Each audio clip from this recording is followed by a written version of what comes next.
Did you know Michael Crichton turned down $1 million to direct the Jurassic Park sequel?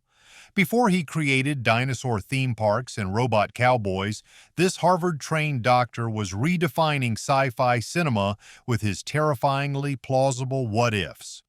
Let's dive into every sci-fi film born from his brilliant paranoid imagination. The Andromeda Strain, 1971.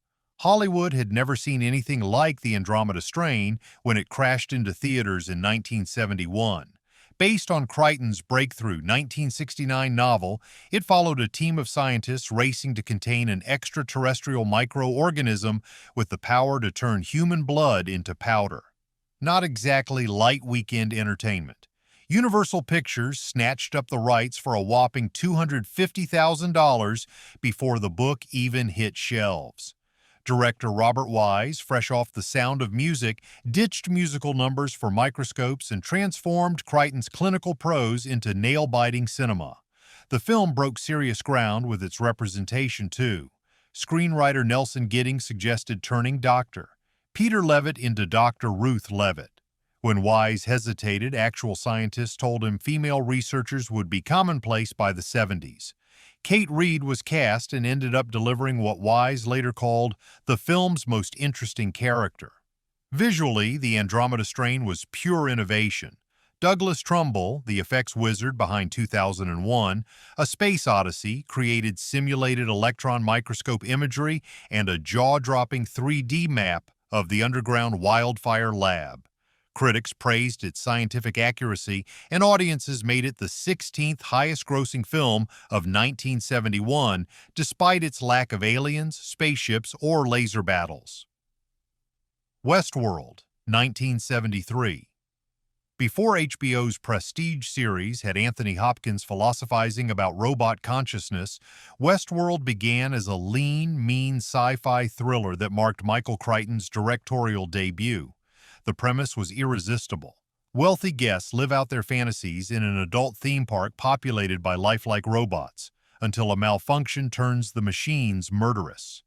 Crichton wrote the screenplay in 1972, deciding it worked better as a film than a novel. After several studios passed, MGM finally greenlit the project. Working with a tight $1.25 million budget, Crichton shot the entire film in just 30 days, combining Mojave Desert locations with MGM soundstages.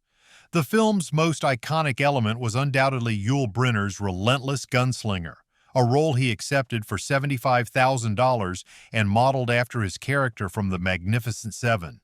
Sporting reflective contact lenses and moving with mechanical precision, Brynner created one of cinema's most terrifying antagonists decades before the T-800. Westworld also pioneered computer-generated imagery, becoming the first feature film to use digital image processing for the gunslinger's pixelated point-of-view shots. These rudimentary effects cost a staggering $100,000, eating up nearly 10% of the film's budget. Critics praised the film's originality and Brynner's chilling performance. Audiences agreed, turning Westworld into a bona fide hit that earned over $7 million. Its success spawned a sequel, Future World, a short-lived TV series, and decades later, HBO's reimagining, proving that sometimes the original nightmare is too good to stay buried. The Terminal Man, 1974. The Terminal Man might be the most underappreciated adaptation in Crichton's filmography. Based on his 1972 novel, this psychological sci-fi thriller follows Harry Benson, a brilliant computer scientist with violent seizures who becomes the test subject for an experimental brain operation. Doctors implant electrodes to prevent his seizures, but the treatment backfires spectacularly. His brain becomes addicted to the electrical impulses, pushing him into permanent psychosis. The film's path to production was as troubled as its protagonist's mind. Warner Brothers initially hired Crichton to adapt his own novel, but ultimately replaced him, feeling his script strayed too far from the source material. Talk about irony. A story about losing control was taken out of its creator's hands. Director Mike Hodges shot the film in Los Angeles, giving it a distinct visual identity inspired by Edward Hopper's paintings.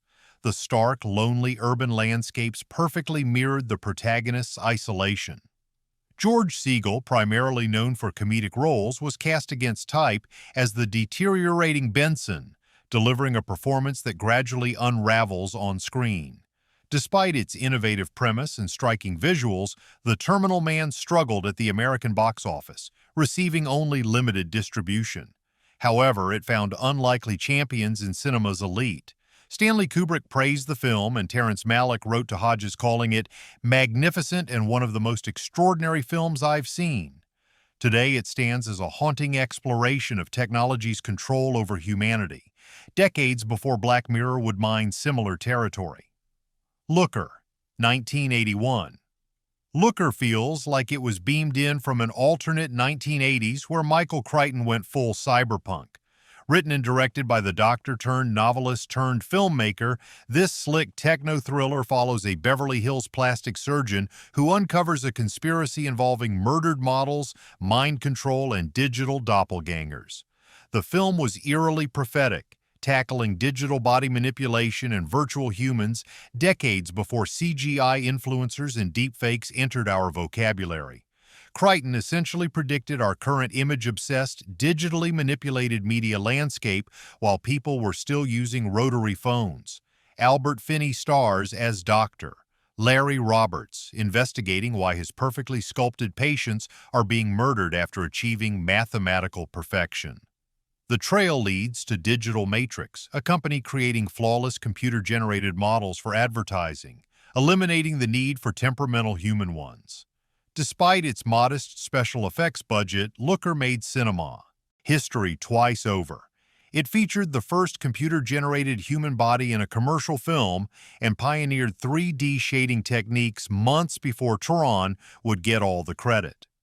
The Looker gun itself, a hypnotic light device that causes perception gaps in its victims, became one of sci-fi's most inventive weapons.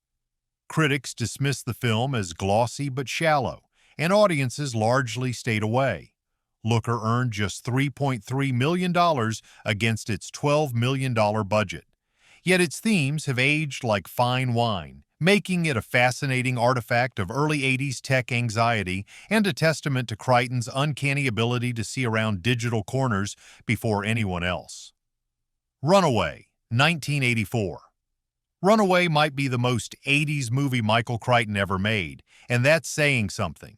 Set in a near future where robots handle everyday tasks from cooking to childcare, the film stars Tom Selleck, yes, Magnum P.I. himself, as Sergeant Jack Ramsey, a police officer specializing in malfunctioning machines.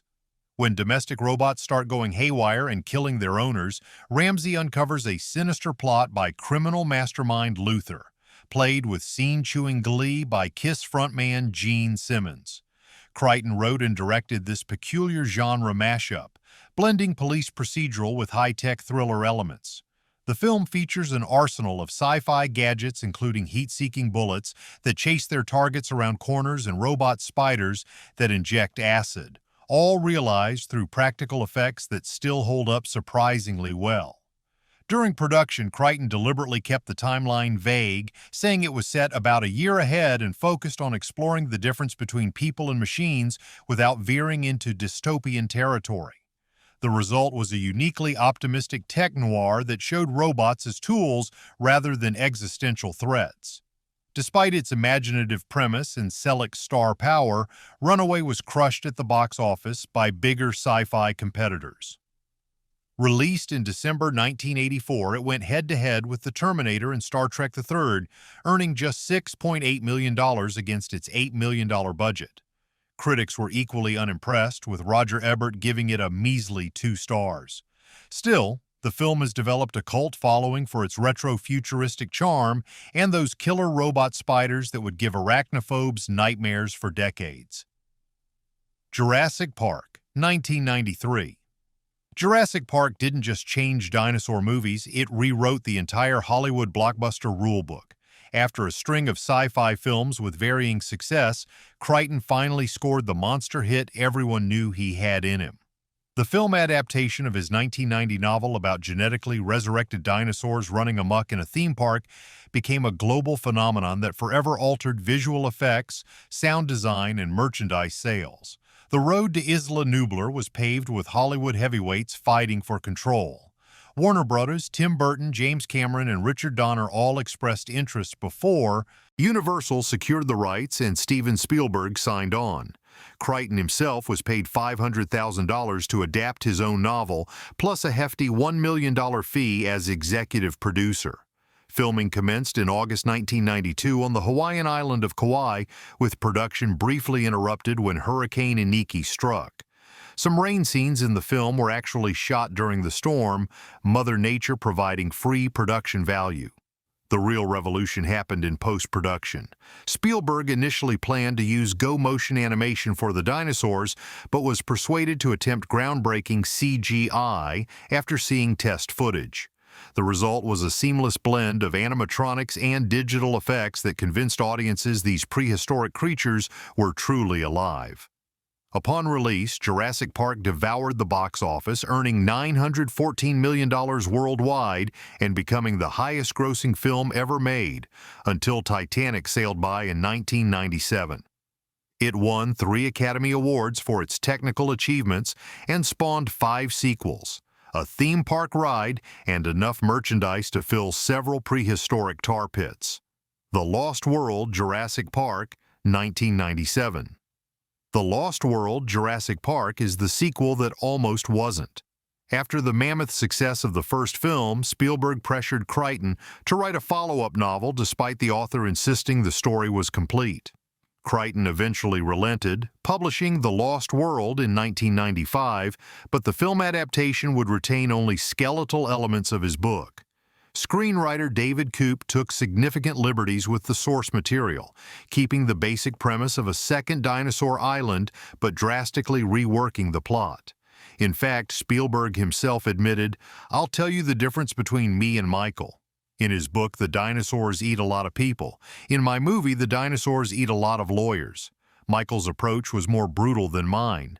The production scaled up everything from the first film, more dinosaurs, more locations, and a significantly increased budget of $73 million. The infamous San Diego sequence, where a Tyrannosaurus rampages through the city, wasn't in Crichton's novel at all. It was a last-minute addition after Spielberg scrapped a different ending just weeks before shooting began. Despite mixed reviews from critics who found it less magical than its predecessor, The Lost World still devoured the box office, earning $618 million worldwide. It set a new opening weekend record of $72.1 million that wouldn't be broken until Harry Potter and the Sorcerer's Stone 4 years later. The Lost World marked a turning point for the franchise. It was the last Jurassic film Crichton had direct involvement with before his death in 2008. Future installments would drift ever further from his scientific, cautionary vision toward more action-oriented spectacles. Sphere, 1998. Sphere should have been a slam dunk. Based on Crichton's 1987 novel about scientists encountering a mysterious alien object at the bottom of the ocean, it boasted an A-list cast, acclaimed director Barry Levinson, and a premise that combined the claustrophobic tension of the abyss with the psychological horror of Event Horizon. Instead, it became one of the most notorious sci-fi disappointments of the 90s, a perfect storm of production troubles, studio interference, and critical panning.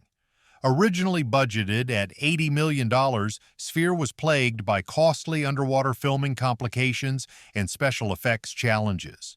The production created a detailed research habitat where much of the story unfolds, but audiences would barely notice the attention to detail amid the convoluted storytelling.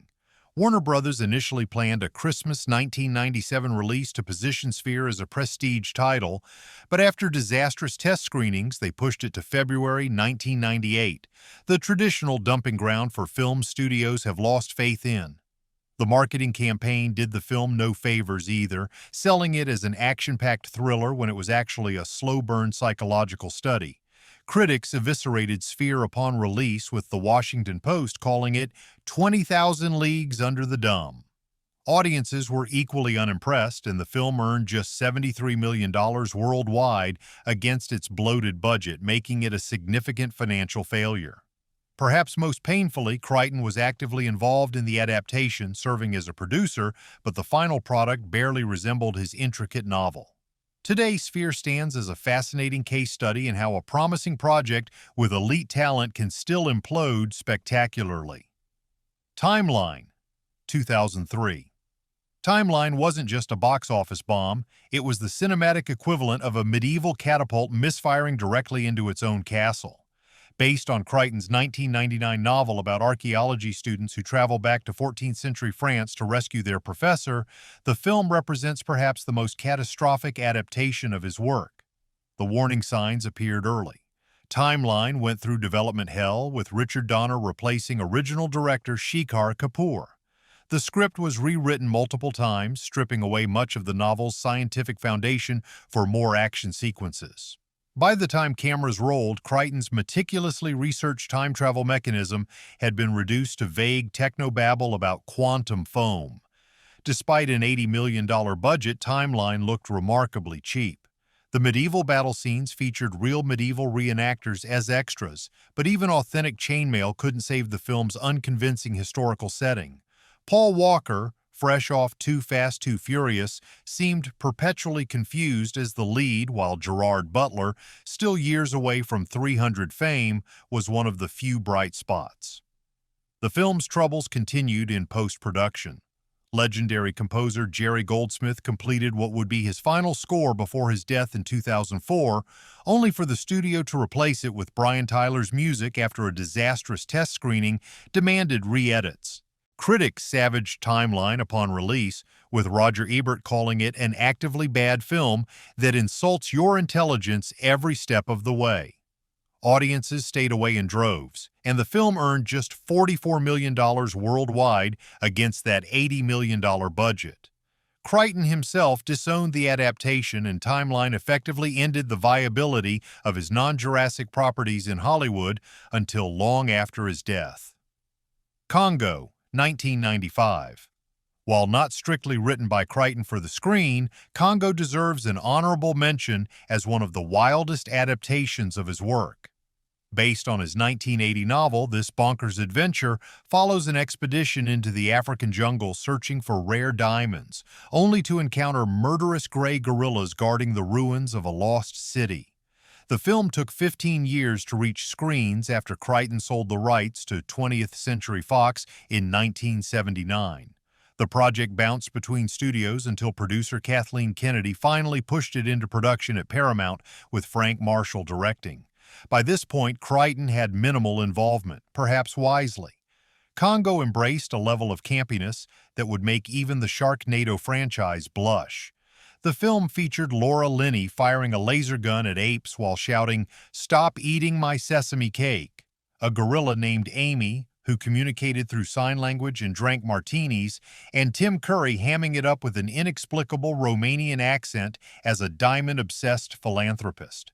Stan Winston's team created impressively articulated gorilla suits, but budget constraints meant the killer apes looked more like Halloween costumes than terrifying predators. The Lost City set, however, was genuinely impressive, a massive construction that reportedly cost over $4 million alone. Despite being savaged by critics, Gene Siskel called it one of the worst films I've seen this year, Congo somehow connected with audiences, earning $152 million worldwide against its $50 million budget. Today, it's achieved cult status for its sheer absurdity and quotable dialogue, a strange, fever dream version of Crichton's more grounded novel. Disclosure, 1994. Though not sci-fi in the traditional sense, Disclosure merits mention for how it used emerging technology as a crucial plot element. Based on Crichton's controversial 1994 novel about sexual harassment with gender roles reversed, the film adaptation starred Michael Douglas as a tech executive who finds himself manipulated by his new boss and former lover, played by Demi Moore. What elevates Disclosure beyond a standard legal thriller is its prescient depiction of virtual reality. In the film's most memorable sequence, Douglas navigates a VR database represented as a glowing 3D corridor of folders and files. This visualization of cyberspace, directed with sleek precision by Barry Levinson, feels remarkably ahead of its time, predicting how we'd eventually conceptualize digital information. Warner Bros. Rushed the film into production, releasing it the same year as Crichton's novel hit shelves. The studio paid $3.5 million for the rights, plus a percentage of the gross, recognizing the book's explosive premise would generate publicity regardless of critical reception. The film sparked heated debate for its portrayal of sexual harassment, with some critics accusing it of anti-feminist messaging. Others praised its exploration of power dynamics in the workplace. Roger Ebert noted, "The film is not about harassment, but about power." Despite the controversy, or perhaps because of it, Disclosure performed impressively at the box office, earning $214 million worldwide against its $55 million budget. While not remembered as fondly as Jurassic Park or Westworld, it stands as an example of Crichton's ability to tackle emerging technological concerns before they entered the mainstream consciousness. Rising Sun, 1993. Rising Sun marked the moment Hollywood realized Michael Crichton's name alone could sell a movie. Released just months after Jurassic Park, this adaptation of his controversial 1992 novel about Japanese corporate influence in America starred Sean Connery and Wesley Snipes as detectives investigating a murder in Los Angeles' Japanese business community. Though marketed as a straightforward thriller, Rising Sun contains significant science fiction elements, particularly in its examination of video manipulation technology. A pivotal plot point revolves around doctored security footage, essentially predicting the deepfake phenomenon decades before it became reality. 20th Century Fox paid a staggering $1 million for the film rights before Crichton had even finished writing the novel. Director Philip Kaufman significantly altered the story's more xenophobic elements, much to Crichton's displeasure. The author later complained, "The movie bears no resemblance to the book.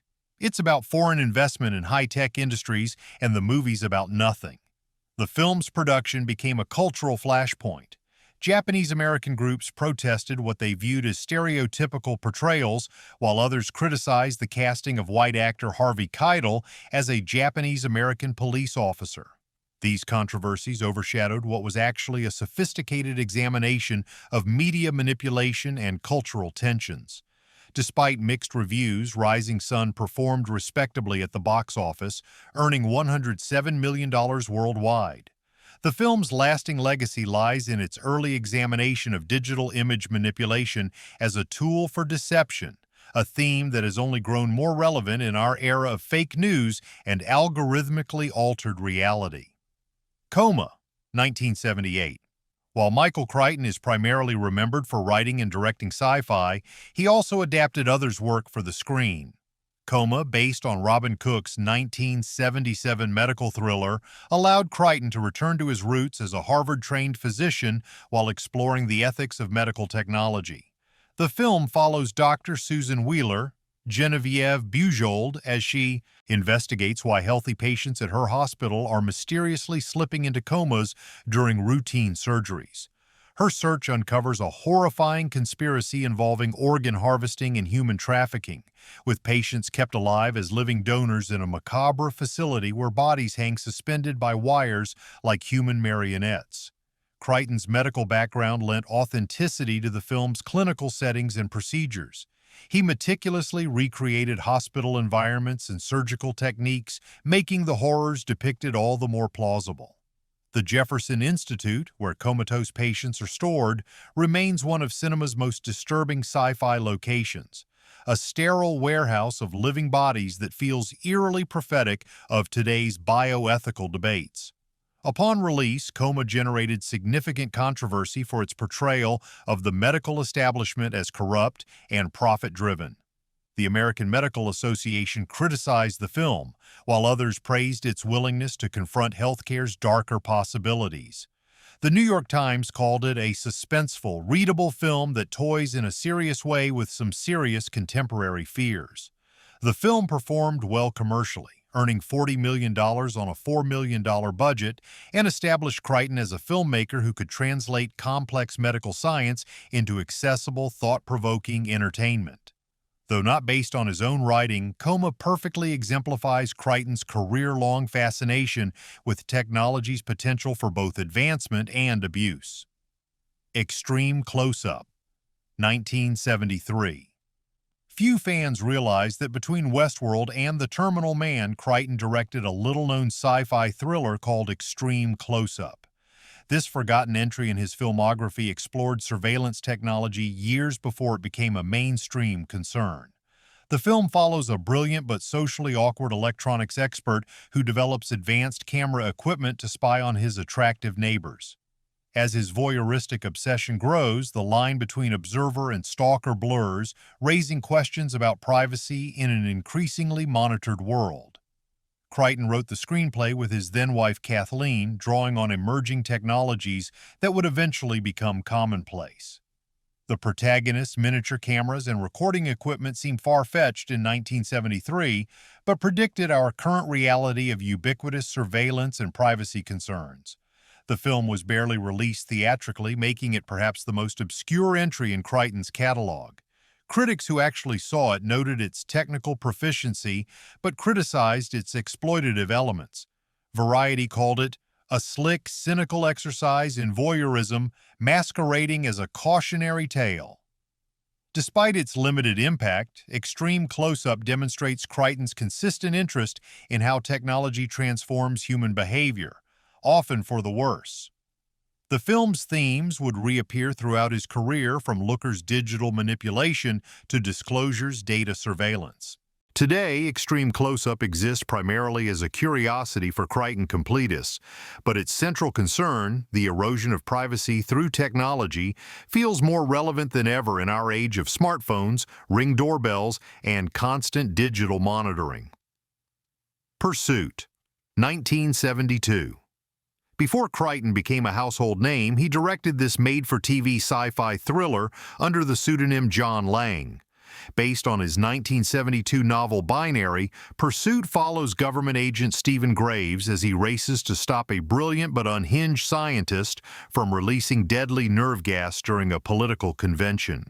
Though modest in scale due to its television origins, Pursuit showcased Crichton's talent for creating tension through scientific plausibility rather than spectacular effects. The nerve agent plot hinges on realistic chemistry, with the villain creating a binary weapon that becomes lethal only when its components mix, a concept Crichton researched meticulously. The film starred Ben Gazzara as Agent Graves and E.G. Marshall as the antagonist, with their cat-and-mouse game playing out like a chess match between equally intelligent opponents. Martin Sheen appeared in a supporting role years before Apocalypse Now would make him a star. ABC aired Pursuit as part of its Movie of the Week series in December 1972, where it attracted solid ratings but little critical attention. Crichton later expressed dissatisfaction with the production's limitations, but the experience proved valuable, helping him secure the director's chair for Westworld the following year. What makes Pursuit significant in Crichton's filmography is how it established themes he would revisit throughout his career: the danger of scientific knowledge in the wrong hands, the race against time to prevent catastrophe, and the fine line between genius and madness. Though nearly impossible to find today outside of rare television archives, Pursuit represents an important stepping stone in Crichton's evolution from novelist to filmmaker, demonstrating his ability to translate complex scientific concepts into thrilling entertainment even on a limited budget. Westworld series, 2016 to 2022. While not a film and created long after Crichton's death in 2008, HBO's Westworld series deserves mention as the most ambitious expansion of his original concept. Developed by Jonathan Nolan and Lisa Joy, this reimagining transformed Crichton's lean 1973 thriller into a philosophically complex meditation on consciousness, free will, and what it means to be human. The series retained the basic premise: a Western-themed park populated by lifelike robots, but inverted the perspective, making the hosts the protagonists rather than the human guests. This shift aligned perfectly with Crichton's career-long exploration of technology's unintended consequences, while pushing his ideas into new territory.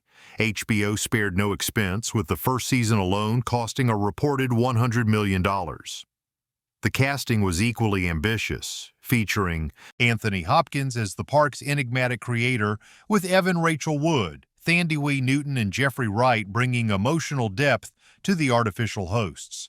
Critics praised the series' first season as a stunning achievement, with The Atlantic calling it a subversive creation presenting itself as a sophisticated action thriller while questioning the genre's own conventions. However, later seasons divided audiences with increasingly complex timelines and metaphysical themes. Crichton himself never saw this evolution of his concept, but the series honored his legacy by maintaining his central question: what happens when our technological creations surpass our ability to control them? The answer, across 4 seasons, proved as disturbing and thought-provoking as anything in Crichton's original work. While not technically part of his film canon, the Westworld series demonstrates the enduring power of Crichton's ideas to evolve and remain relevant in the 21st century, a testament to his visionary understanding of humanity's complicated relationship with technology. Did Crichton predict our future or help create it? From Westworld's artificial intelligence to Jurassic Park's genetic manipulation, his cautionary tales have become our reality. The real question isn't which Crichton adaptation was best, but which of his technological nightmares we'll be living next. Which of these films scared you the most with its plausibility? Drop your thoughts in the comments and tell us which Crichton concept you think is most likely to jump from fiction to tomorrow's headlines.